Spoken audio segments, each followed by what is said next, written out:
Okay, so welcome everybody. I'm going to go ahead and share my screen and we'll get started.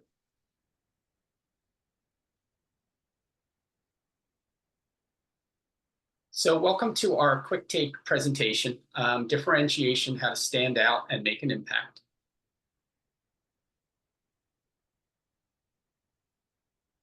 So I'm Bill. I'm one of the local leaders of Founder Institute of Daria, as well as Arcui, who is a mentor. And we're here to kind of go through our quick take session. We're running roughly 6 of these over the next few weeks, and it's really designed to help founders with a taste of some of the things that we're doing with FI. So Founder Institute here in the Philadelphia area, we're about 5 years old. We've graduated over 40 founders. We're part of the Founder Institute Global Organization with roughly 6,600 alumni. And we have over 100 mentors that we deal with both locally as well as internationally through Founder Institute.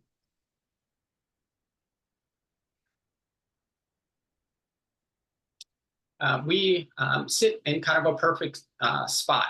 So we're helping to pre-seed those individuals that maybe have some really strong ideas, but realistically, we're dealing with the founder, not necessarily their idea.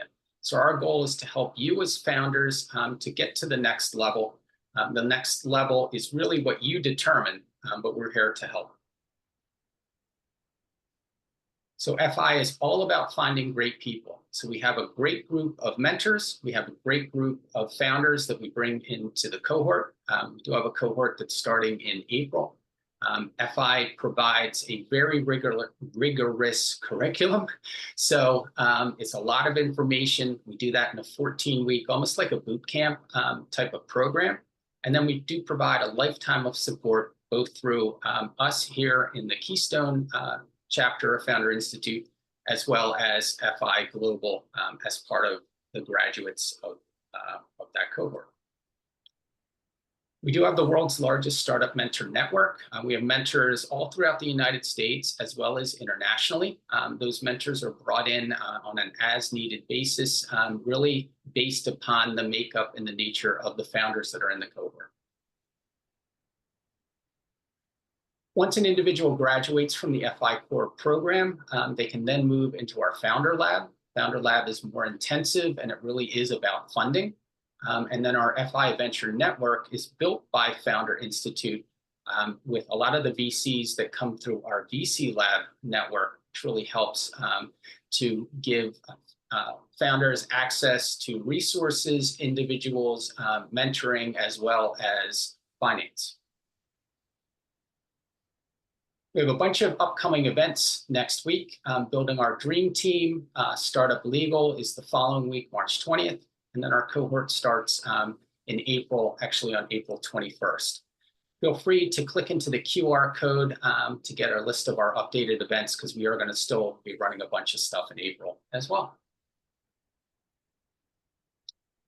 So FI, as a large global network, your success is our success. So we're definitely interested in having conversations around what FI can do. So connect with myself, Don, Daria, and any of the other FI mentors. We'd love to talk to you.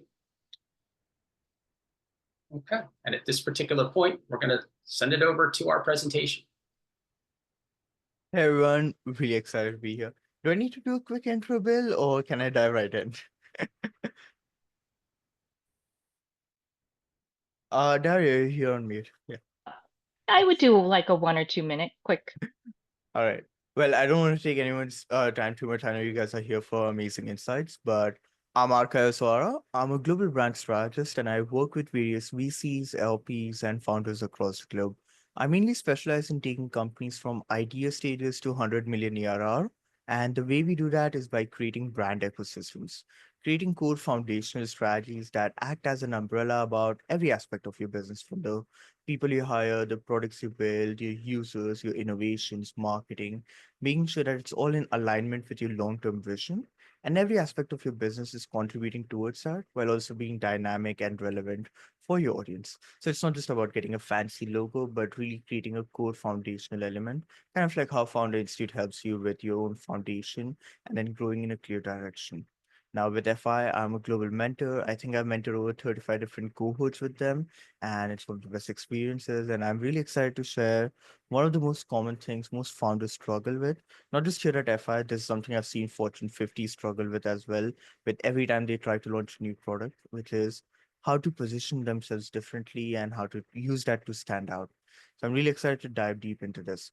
The way we'll do this is not too boring.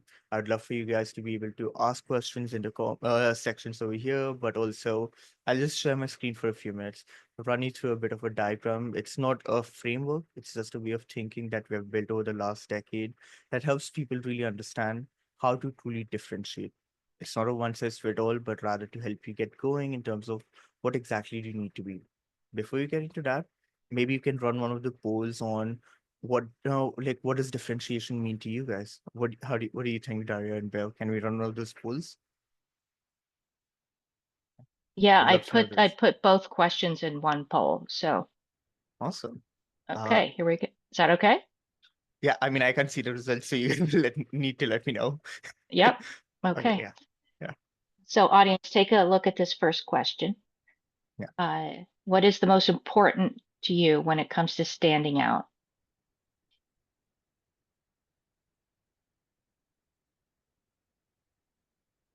Cheaper, affordable, different audience, brand.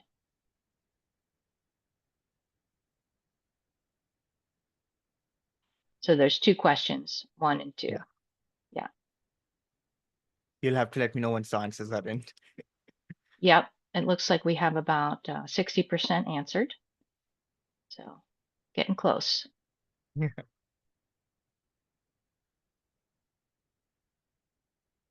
2 more people responding, maybe. So it looks like for the first question, Mhm. the most important winner is building with my target audience. I love that. Is what the audience is saying is the most important to them. And for the Nice. second question, what makes a brand different? I was interested to see, how the audience would respond to this as well. And it looks like solving a different problem. Mhm. It was the top response, but providing a different experience was close behind. No one chose offering a different product. Nice. Well, the first question is really to gauge where you guys are coming from, whereas the second one is honestly a trick question because there's so many things that get into that, and I'll dive right in. But here's the thing: when it comes to creating your differentiation, one of the most common mistakes I've seen, and this is not just by startup founders, this often happens because of such levels of saturation that exist where even a small feature is something a user has to compare between 10 different things. Your saturation is never the problem. Saturation is never the reason why you're not going to be successful. If you think that, hey, launching in a market because there are already hundreds of people doing the same thing or thousands of big companies selling the same product is going to stop you, no, that honestly means that you have a great opportunity. The reason being, saturation is not because there are too many people out there, but because there are too many unsatisfied users. Every time a user comes across a platform and they're like, you know what, I'm not happy with this, they leave and they migrate. And there's constant migration. Because if even 10 or 15 companies heard all the users in the market, then the other companies would have to just dissolve and shut down these products that they've launched. But it's not the case because most companies tend not to listen to their users, but rather focus on seeing what the competition is doing, what's trending, what's new and innovative, what kind of technologies out there, and how they can tinker that into building a solution instead of really understanding what their audience needs. One of the core things I've focused on over the last decade is really understanding on how to build with your audience. Because at the end of the day, you need to not just build for your users, but build with them. The more involved they are, the less customer friction you have, the more better understanding you have of their needs, but also the deeper they have an understanding and trust about you as a company and their reliability upon you when it comes to customer support or something else. So I'm just going to share my screen now. It's going to be slightly boring, but please bear with me. Uh, Let me know once you can see my screen. Yeah. Awesome. So this is what we call the brand differentiation diamond or some other shape. I'm too tired to name a shape right now. But yeah, as I said, it's about being different for your users, not from your competition. And the main reason you need to remember that is because while you may have 4 or 5 ideal competitors, big league members and everything, your user is potentially not even comparing you with those high level competitors. For them, they might be comparing you to something they're doing manually, their best friend Joseph, who's been helping them out for the last 2 years, or whatever they have been able to figure out to do, and now you're a competitor to them. They're trying to compare you to what they're going through right now. So when you're trying to come up with a differentiation, be different for your users, not from your competition, because they do not care about the competition that much. That's a very secondary aspect. But what does it mean to be different? It's not just, hey, we're unique in one manner, or hey, our product looks very sleek, or it's very tailored for you. Differentiation focuses on 4 key aspects of a user's decision making. How's the process different? How's the outcome different? How's the experience different? And how's the impact different? And all of these need to complement each other, but also they need to be around your users. So how is the process of utilizing your services going to be different for your user in comparison to whatever they're doing right now?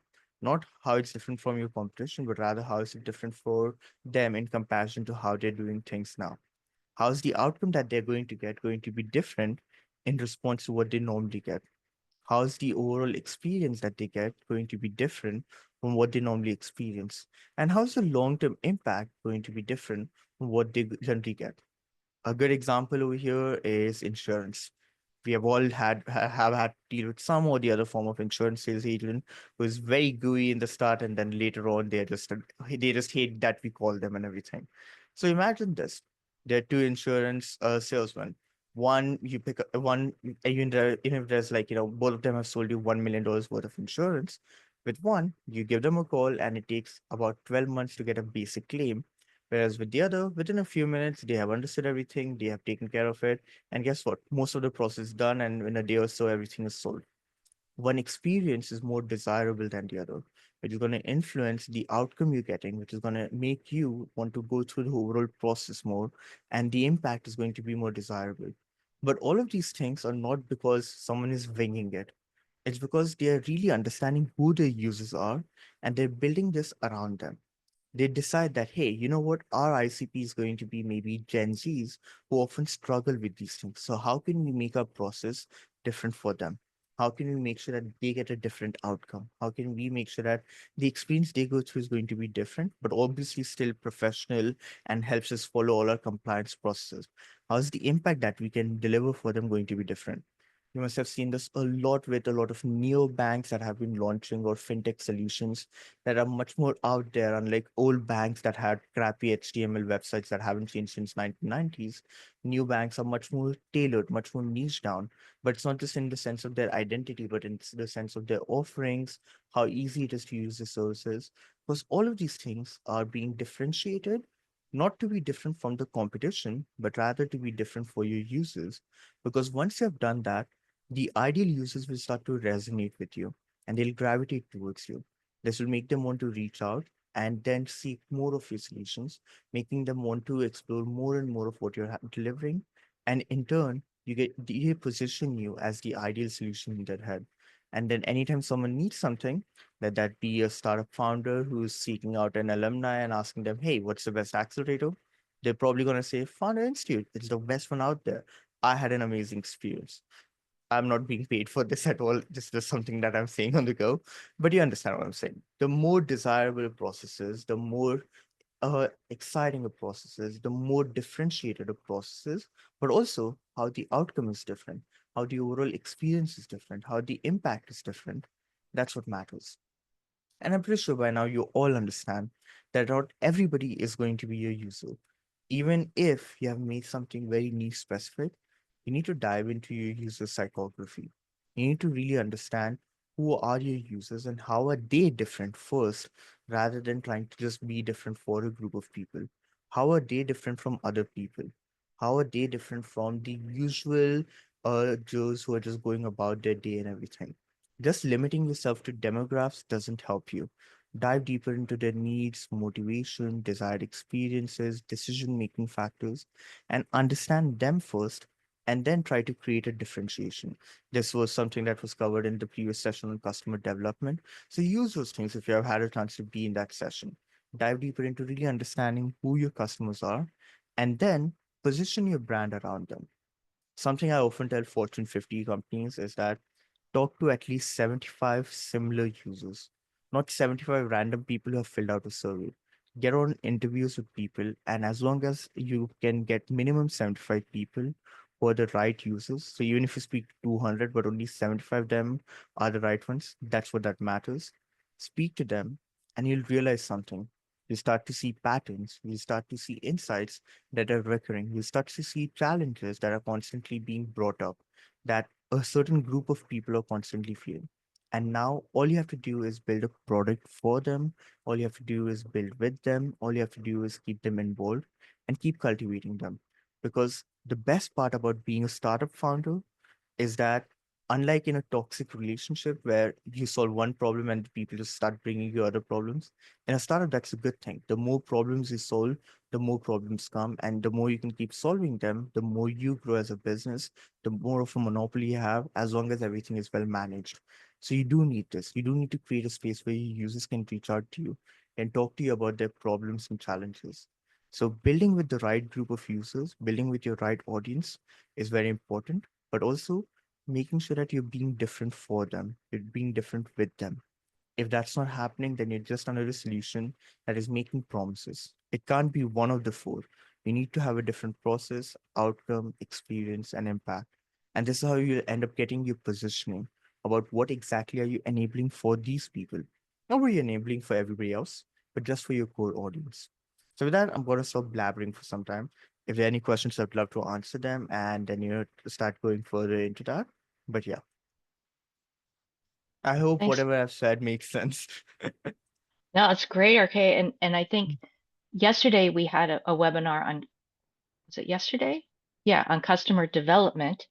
And our mentors there echoed this number of people that you really needed to talk to. Um, 100 people actually came up.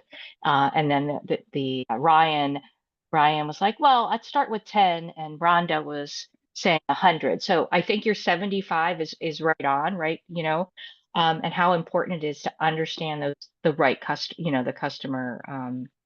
challenges and journey. So one question came in. What if my product has several personas, such as in a B2B to C Oh, I love this. scenario? Yeah.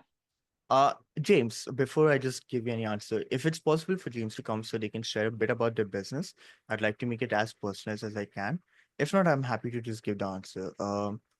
What is possible? I think we can See we if give we James, can promote him. Is that what we're looking to try to do? yeah, so he can speak. Sure. Can you just allow to talk? If not, I can answer. Like I can give. Yeah. Okay. Yeah. There we go. James is There we here. go. Yeah. Hey, James, how are you doing? Very well. Can you hear me? I can. So it Thanks. looks like you have something what we call the seller spiral, but I'd love to know a bit about your users so I can make it more specific. Yeah, so I'm creating a healthcare platform. And so I have providers who are the hospitals, I have the patients, I have the payers. So I have like three different personas. What's the third persona? Just the patients. So the patients, the providers who are the hospitals, and then the payers, the insurance company. Oh, okay. Got it. Awesome. So here's the thing. anytime you're trying to create a B2B2C, in this case, it looks like the C are the patients and the B is going to be the hospitals and the middle one is going to be the insurers who are going to mend the bridge forward and everything. The main thing you need to realize is that you need to build the house before you can have people walk into it. So imagine you're building an amazing building and you're inviting people to come visit it. Now, if nothing has been constructed, if the pillars don't exist, if there's no house to hold up, then people are not going to visit the platform. There are users, there are buyers, and there are pillars. Pillars refers to a group of audience that is willing to stick around, that is willing to wait for a result to come. In this case, it's going to be hospitals and insurance owners because they can wait, they can sign up and be like, all right, you know what? I'm happy to get onto your platform and sign up and be like, hey, I can wait for a few months to get results because they already have deal flow coming in from different directions. And they understand that most businesses need to train themselves a bit and to get that audience, but they'd love to be the early ones out there.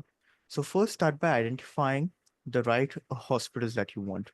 Once you have gotten the right hospitals, then identify insurance providers who are going to be available who cover these hospitals as well.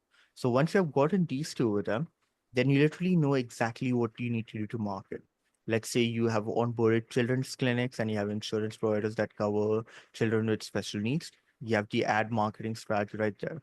An ad that says, find the best, special needs care covered by your insurance at our platform. And it's targeted to every parent. So now it's going to be very specific. There's a reason for these people to come onto your platform, check it out, and get the solution. But if you're just directly trying to start by targeting consumers, patients, they are in immediate need. If they come onto your platform, they don't find a solution, they're going to uninstall, they're going to be disappointed, they're going to think of it as a waste of time, especially if it's a medtech platform and they're already concerned about, trying to find something very quickly. So it's always good to provide the right solution very quickly. I'm sorry, my voice is a bit low. I had mentioned this previously, but I'm just currently going through a bit of a sabbatical. So if I'm not clear, do let me know. No, But no, yeah, no. if It was very clear. Thanks for that. yeah, Thank you. yeah. So get your pillars first, get the right audience, the people who can wait, who already have deal flow coming in, who are not in an immediate need, but would love to be in the early access point, get them there. And once you have gotten that, so let's say you have gotten, even 10, if you have a similar pattern, if you have 10 medical clinics that are very specific on orthopedics as well, use those insights to get insurance providers who cover this. Use those insights to target people who are suffering with these issues. This helps you go to market in a very niche specific manner instead of trying to target any and everyone. Okay. So show value very early. Yeah. Show value very early with the value you have. Yeah. All right. Yeah, Thanks. of course. Yeah. That was the only question right now posted. Awesome. RK, if anyone else chimes in, just use the Q&A and we'll get right to you. Did I speak too much to put everybody to sleep already? Not at all. No, because I've seen that happen with Fortune 50s as well. I remember CMO just slept through. It was like, what? But yeah, the one thing I would love to encourage all of you is when you're really trying to build your differentiation, do not just say what you're different as now. Like, don't say your differentiation is this is how you're different now, but use this as to set the foundation for how you will continue to be different constantly. How you will keep these as the founding pillars, these barrier to entries that you'll make sure is always going to be there as you grow and scale. We worked with this amazing tech company. I don't want to name them, but we worked with this amazing tech company that would constantly launch products, and the one main challenge that they had was every product was targeted at a different group of users, due to which the old users would never be able to migrate onto the new platform. So when we say these things, like, have these four values of differentiation, as I said, it needs to be built around the user. If you're constantly saying that we're different in these four things, but it's not around the same audience as well, then it doesn't make sense. Being different for Gen Z and then being different for someone in the millennial age, or not just that, but much more deeper level with different requirements, different cultural needs, is very restrictive. So make sure that when you're growing and scaling, You have very well defined who is your audience, and this what's driving you forward with everything you build. This is who you're keeping in mind when you're creating solutions.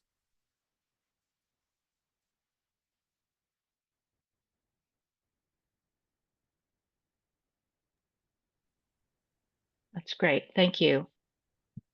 Any questions from our attendees? Not at the moment, so you can keep going. I don't think anyone's sleeping, by the way, so don't worry about that. I'm just joking. Yeah. I'm the only one who should be sleeping. Yes.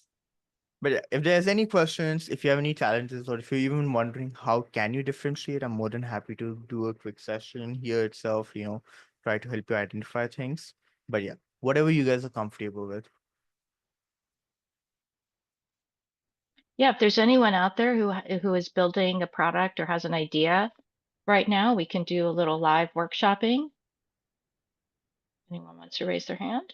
Don't be shy. Very safe space here.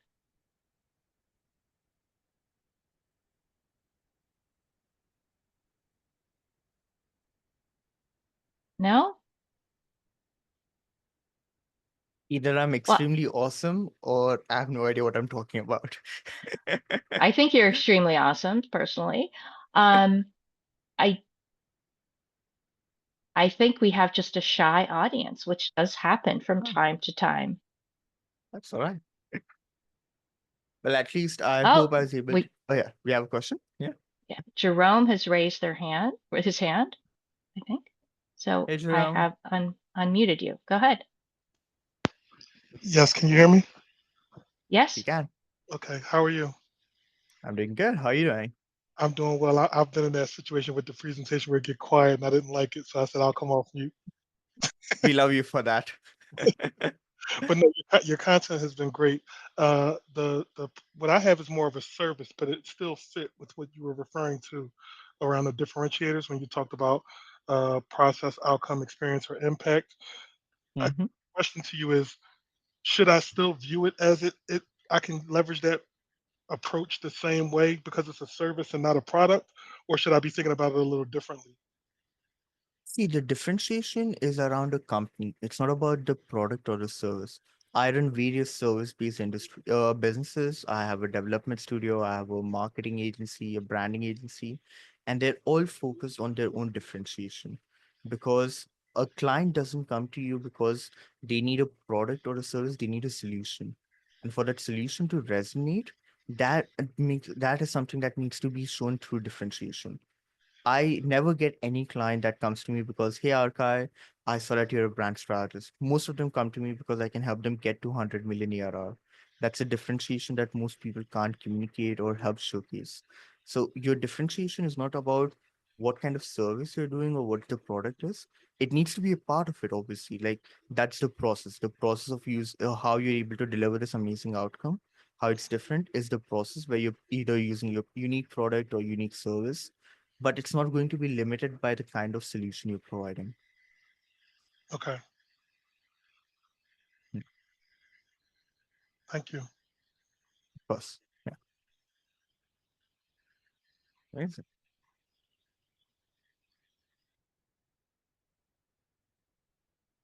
I think that's about it right now with questions.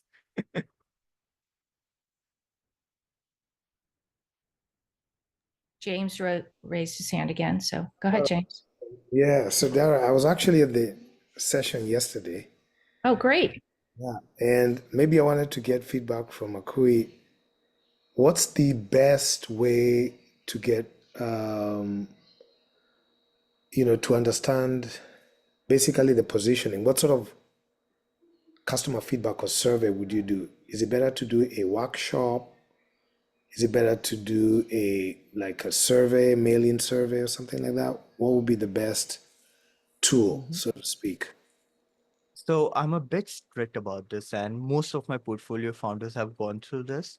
They are not even allowed to build a product until they've spoken to 75 users, and there's a reason for 75. It's a number at which you have gotten enough variables to dismiss, but also understand different factors. But it's always good to do one-on-one user interviews in the start. It helps you really understand not just the challenges your users are going through, but also the back of mind thinking, the previous experiences. Not a lot of this can be picked up with a large workshop. Initially, you want to get as detailed customer insights as you can, because one user's pain point can literally be the marketing message you use to target other users with a similar pain point. So I really recommend doing customer interviews to at least 75, but after that, invite them to a private community. I recommend Slack, Discord, whatever, Telegram, WhatsApp. Pick one that both you're comfortable with, but also your audience would be comfortable visiting. It shouldn't be a social media, it needs to be a private platform so that when they're over there, they're only hearing you and they're not getting distracted by other content. And so first identify your ICP, understand what are their pain points, find people with similar challenges, give them an incentive, maybe an offer on the platform or something else, or just your early bird discounts, get them on a call. It takes about 30-45 minutes to do a proper user interview. Ask a lot of follow-ups, make it personal, share your insights as well, just get to know them. And if you feel like, hey, this is the right person, invite them to a community. What this does is, let's say you found these 75 people and later many more joined. Now, instead of wondering what should be my next 4 or 5 features, or what out of these 4 or 5 features, what should I prioritize, instead of putting it out there or winging it, you can literally launch a poll in your community and be like, hey guys, what's the one thing you'd like us to solve? These are the 5 things we're considering, and you literally have your own users tell you what they want from the product. This is why they'll constantly want to be involved in the process and they'll keep loving what you're building. So try to keep them involved, but initially user interviews are essential. I know it takes a lot of time, but the more you do this, the better insights you get. And you cannot get this over workshops because someone might feel unheard, someone might feel the need to not share a lot. You need to create a private space where you can get to engage with them initially, and you need to be involved. You can't delegate this. It's your vision. You need to understand where you're heading this with the right audience. Awesome.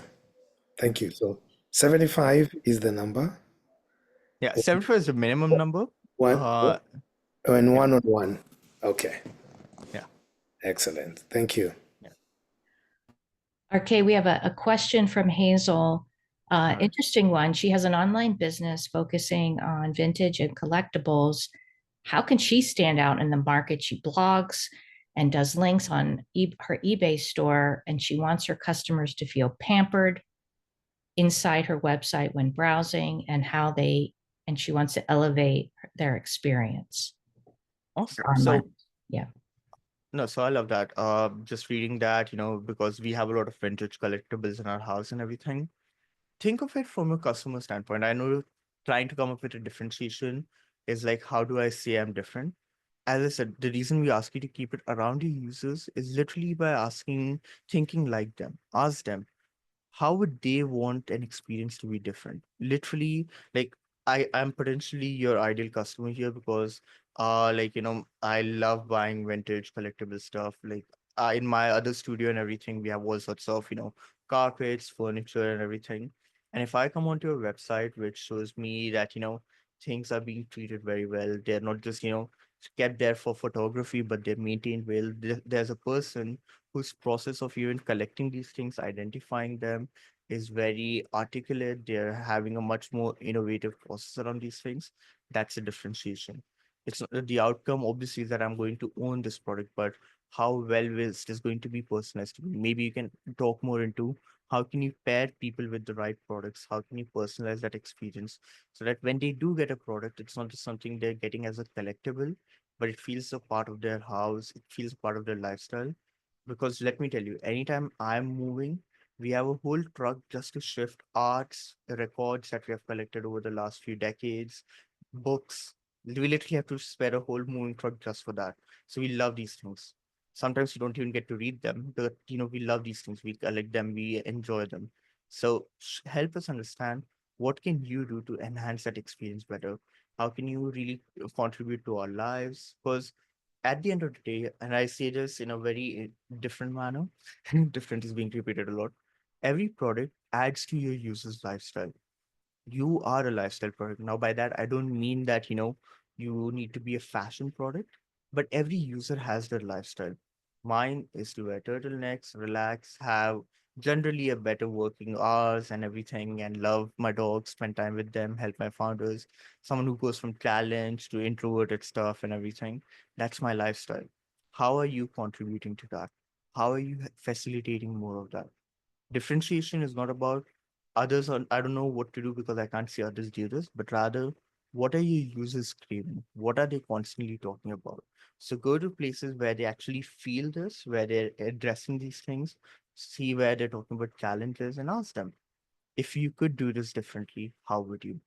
A good tip to always find a differentiation is to ask someone about their worst experience, not the best, the worst. It's kind of like, when dating apps ask you, what's your ideal partner? It's hard to describe that. But if someone asks you, what's the worst thing you look for in a partner? You can remember all of your exes, all the things you hated, all the things you want to avoid.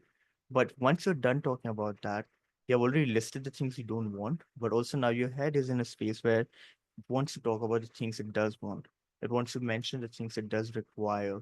And so now they're more open to sharing these things. So start by addressing the red flags so that you can actually start seeing the green flags. And the more you keep seeing it, the more you see it recur, at least at 75 points and everything, then you know that, okay, you know what? This is something I need to consider. This is something that I can have.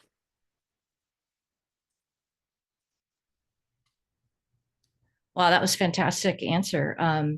Thank you. We do Yeah. have a hand up from Richard Hackelman. He is one of our mentors, and he actually participated in our webinar series last week on positioning using the pragmatic marketing approach. So we'll let Richard ask his question.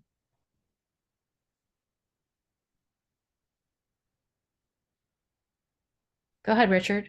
Of Should course, be I hit the unmute button. on. So yeah, this is great. You're really doing a great job with this. I'm quite impressed with your general knowledge here. And that 75 number is a great discussion point because what is it really? And I think you're on the right track in that more is better, right? Because you get more specific chances to find things. I I'm think gonna spin it yeah, sorry. I'm gonna spin it a little differently in that I think you're right in that we have to have a lot of initial data sources. But then your question or your objective is to try and find, I guess I would call it a critical mass around commonality of problems. So you look for that critical mass and you start assembling that, saying, okay, we had and you can also categorize it too by the personas and other things too. So you can assemble it, categorize it, get it down into groupings and all these different things that you say we found this, we found that, and then you can sort of take another approach, which is of those things, what were the top 10 customer or those people, those let's say top 10 customers we talked to, who seem to be the most informed about those problems. Then you can go back and talk to those customers about your potential solution. In my own experience, when you do that and you say, you're part of the inside track here, or we think that your problem is so pervasive that we're going to work on that, that makes them feel special. And it really helps them want to work with you more. In fact, I'll share a story. Once I was working with a fintech or some people in fintech for a specific solution for specific problem that was driven by compliance. And I built a solution. I only talked to 2 customers about this, but I pretty much knew since it was compliance related, everyone would have the same problem. So I quickly validated that with a few other sources, and then we built it. And that solution essentially gave us a lock in the fintech market for the specific thing we were doing. So there's a balancing act here between speed and understanding, how pervasive something really is or isn't. It's harder for startups to do that, obviously, but it's really keeping that, let's say, agile approach to this, where you can be as agile as you can, but it is a fundamental, very basic idea to speak to as many people as you can, organize them the way you're suggesting, and then keep exploring it. That is work that not a lot of people do very well. So good suggestions today. I think you're well on track. Thank you, Richard. Yeah. We honestly have a very big system created. So we generally tend to run with 45 questions or so that we run with in each interview and everything, which gives us that map. And I encourage a lot of startup founders to reach out. It's not something I can just share over here because it's too complex to run through. But yeah, absolutely. It's not just about, getting 75 yeses, but then diving deeper into that and seeing what's recurring, what's constantly being brought up, why is it being brought up. So it's really going a bit more deeper into the back of mind thinking as well and influencing that further. So yeah, loved everything that you said. Okay, I actually have a question based on what you just said about the interview questions. I think you said 40, you have like a framework of 45 deep or something. So a lot of people that come through the cohort, they don't even know where to start in terms of interviewing a customer. And this came up a little bit yesterday in Rhonda and Ryan's session on customer development.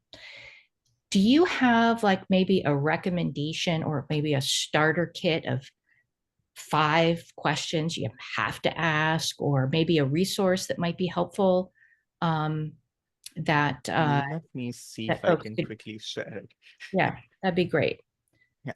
So I do have the resource. It's just that, it's like, if you just take it bluntly, then, it becomes a bit of a challenge. But yeah, all right.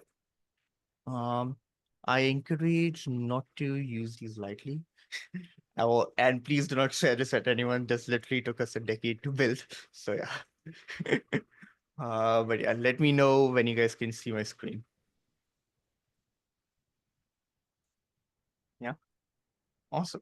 So these are what we call user psychography POV, questions that you can ask from your user psychography's perspective. Now you might see the numbering is slightly weird. Even though it starts from 1, 2, 3, 4, there's also anti-clockwise 1, 2, 3, 4.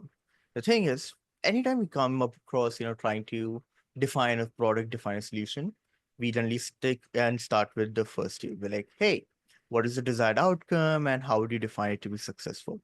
But just like the insurance example, just because an outcome of getting $1 million of insurance is something one would desire, doesn't mean it's going to be aligning with their decision-making process, because they're going to consider factors such as how long does it take me to get claims, what is the customer experience like, and everything.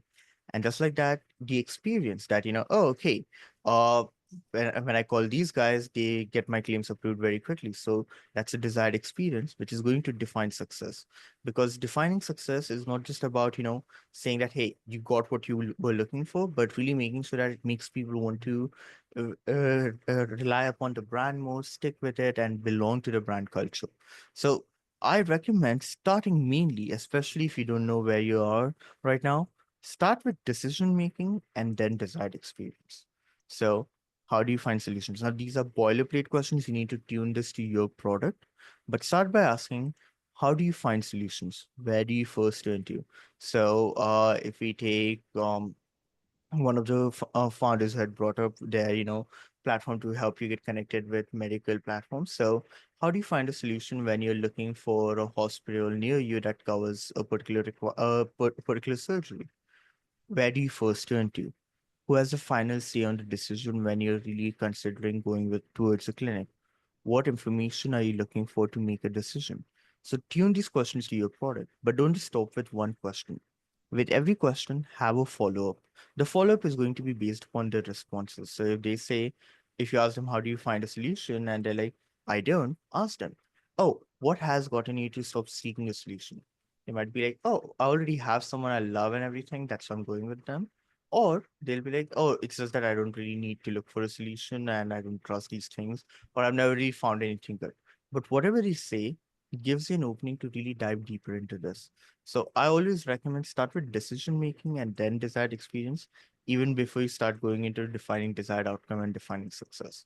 But these sort of questions can really give you a good understanding of if you're even talking to the right users.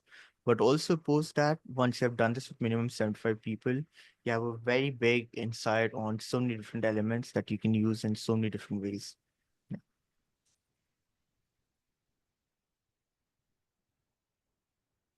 Well, that was great. Thank you. Lots of technical issues here on my side. Well, I think, this has been an excellent presentation as expected, RK. So any other questions from our attendees? You will all get this recording as a follow-up, and we post it on our YouTube channel. And if you have friends, family, relatives, or anyone who is interested in Founder or interested in this session, please share it with them or send us an email, connect with any of us on LinkedIn, follow our LinkedIn page, Founder Institute Keystone, and check out our events coming later this month and into April. Looks like there might be one more chat here. Awesome session. Excellent. In fact, on that note, I would like to, well, I thought I had a survey here, but I don't. So never mind. Well, it was really great being able to be here with you guys today, and I hope I was able to help all of you founders today. And yeah, hopefully the next time we meet, I'm in a much more energetic and better state and everything. But yeah. You're great. Thank you everyone for participating. And don't forget, next week we have Building Your Dream Team and Pitch Mastery. So hope to see you there. Thanks again. Have a great rest of your night. Bye everyone. Take care. Thank you, RK.